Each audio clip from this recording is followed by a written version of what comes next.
Warahmatullahi wabarakatuh. Yang pertama masalah anak. Tolong dengar yang bertanya baik-baik. Jika ada orang tidak punya anak, maka dia tidak akan masuk neraka gara-gara anak.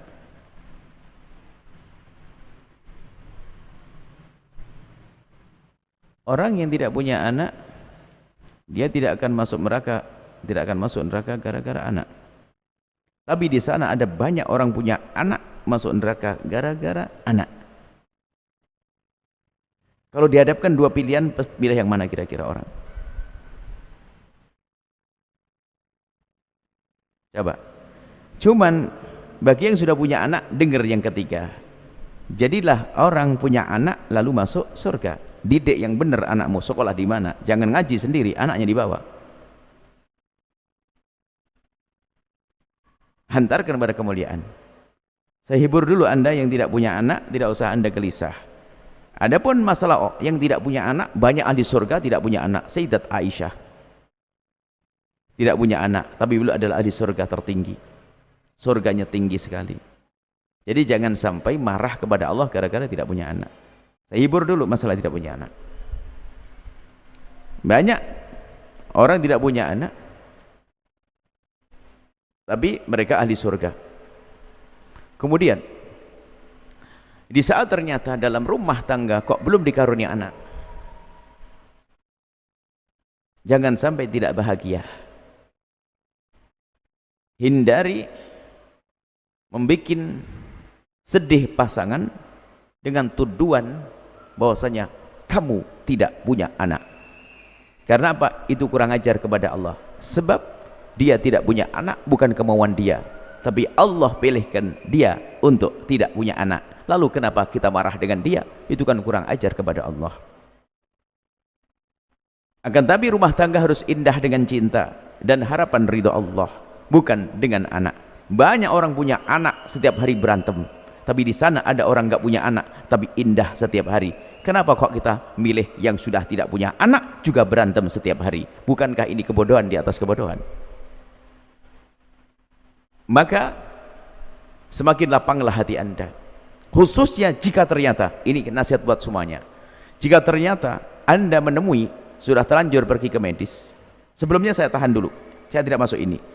Di dalam berusaha untuk mendapatkan anak, hati-hati, jangan sampai Anda melakukan usaha yang melanggar syariat macam-macam. Pergi ke tempatnya, katanya orang sini orang pinter. Bingung, saya itu pertama kali masuk ke negeri ini orang pinter. Gimana Buya datang ke orang pinter? Saya bilang ya boleh orang pinter. Kenapa? Kan kita harus datang orang pinter. Rupanya orang pinter itu bahasa halus, dukun. Nah, ini kan kacau. Jadi waktu pertama kali kita datang, di saat ada orang bertanya di mimbar juga, datang orang pinter, ya boleh lah. Datang orang pinter kan? Datang orang pinter nggak boleh, tuh datang orang kau ya apa? Bertanya. Rupanya istilah orang pinter itu aneh. Dunia perdukunan, ngajar yang enggak dan sebagainya. Anda sudah datang ke sini. Atau melakukan sesuatu yang melanggar syariat, jangan lakukan itu. Anda ikhtiar yang normal, ikhtiar yang diizinkan oleh Allah. Nanti di ujungnya kami kasih doa dari Al-Quran tentunya. Tapi tetap ini nasihat dulu. Kemudian di saat menemukan pasangan kok sudah terbukti dia memang tidak punya anak, dari sisi dia terbukti mandul menurut dokter, tidak bisa membuahi kalau dia laki-laki, tidak bisa dibuahi perempuan atau macam-macam, atau seorang perempuan yang sudah diangkat rahimnya atau macam-macam, maka hendaknya Anda punya jiwa besar untuk berkorban. Korbannya bagaimana? Ada sebuah kisah. Kisah ini bagi kami menyentuh sekali. Sengaja kami hadirkan karena banyak orang itu egois, ada hawa nafsu di balik ini semuanya, bikin sakit hati pasangannya yang sudah dia tidak bisa melahirkan, atau suami yang sudah tidak bisa membuahi, malah jadi bahan bulan-bulanan, marahan, caci maki, mau dikeroyok oleh keluarga semuanya gara-gara kau udah punya anak. Innalillah. Ada sebuah kisah, suami istri tidak punya anak, kemudian pergi ke dokter, dan memang seharusnya nggak usahlah periksa medis sampai derajat mengetahui siapa yang mandul. Karena setelah tahu siapa yang mandul, kadang-kadang tidak kuat imannya lalu merendahkan. Maka biarkan dalam harapan semuanya, dan menduga mungkin yang mandul adalah aku, itu lebih bagus daripada mengetahui yang mandul adalah kau, karena nanti takut tidak sabar dia. Ternyata dia pergi ke dokter dan ternyata terbukti. Setelah diperiksa sama dokter kemudian pulang. Hasilnya suruh ngambil sama suaminya. Suaminya datang ke dokter ngelihat hasilnya. Setelah dilihat ternyata suaminya nggak ada masalah, normal, senang. Giliran istrinya, yang bermasalah istrinya. Karena dia ada satu penyakit, maka dia tidak bisa dibuai. Laki-laki itu saking penuh kasih, dia menitikkan air mata. Dokter, saya minta tolong. Apa? Saya akan panggil istri saya, tolong Anda yang ngasih tahu istri saya tidak mampu ngasih tahu. Baik. Ditelepon istrinya, kemudian dijemput, datang. Cuman dokter bilang begini, gimana? Katakan bahasanya yang mandul adalah saya, bukan dia. Karena saya tidak tega kalau dia tahu diri yang mandul, alangkah sedihnya dia. Bingung dokter. Sudahlah dokter, saya minta tolong, katakan yang bermasalah adalah saya, bukan di dia. Allah, pengorbanan dahsyat ini. Betul, sang dokter berkata bahwasanya ibu sabar semuanya. Jadi sepertinya ibu ini adalah memang tidak bisa hamil karena suami Anda punya masalah ini. Selesai. Suami lega karena apa? Menjaga hati orang yang dicintainya. So, agungnya, berjiwa besar.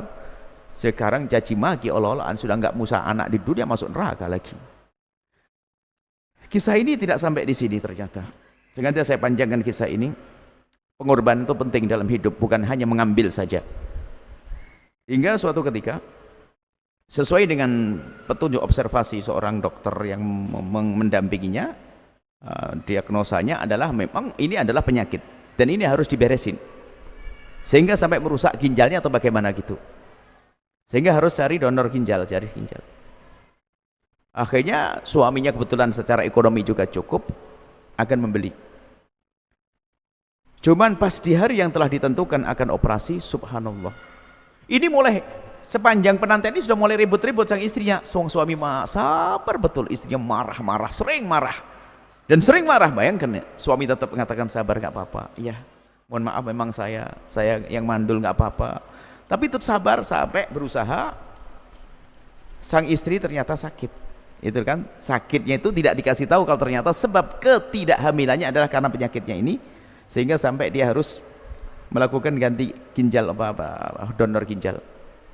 Setelah mendapatkan donor ginjal, dapat dibeli oleh suaminya, di hari operasi yang telah ditentukan, suaminya pas harus pergi ke tempat yang jauh, luar negeri atau bagaimana, tambah naik pitam nih.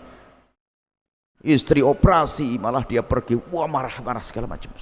Tapi apa, operasi sudah ditentukan harinya, nggak bisa diundur, harus operasi. Operasi selesai dan sebagainya. Setelah beberapa minggu kemudian dia pulang, suaminya datang dan alhamdulillah setiap hari semakin sembuh. Beberapa bulan kemudian setelah pulih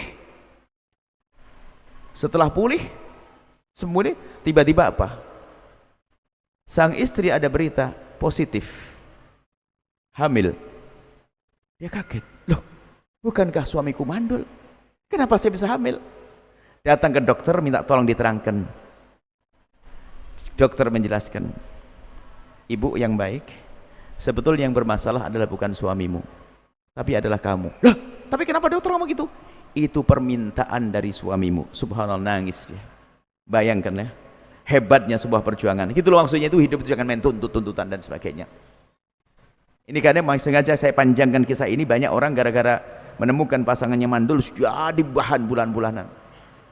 Naudzubillah. Ini jangan dolim, karena dia seorang suami tidak bisa membuai bukan kemauan dia.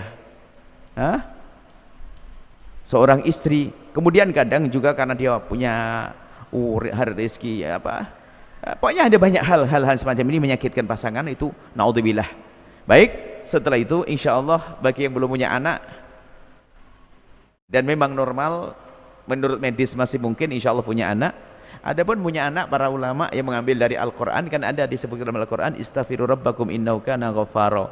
Perbanyaklah istighfar karena Allah Maha Pengampun. Kalau sudah istighfarmu benar serius karena Allah, yursilis sama alaikum midrara wa yumdidkum bi amwali wa banina. Kalau engkau banyak istighfar yang serius, maka akan Allah turunkan curahan hujan, Allah berikan karunia harta dan anak. Bahkan sebagian banyak istighfar juga bisa menjadikan jomblo cepat dapat jodoh. Sebab jomblo itu akan segera dapat anak. Dapat anak gimana? Nikah dulu. Makanya yang jomblo banyak istighfar.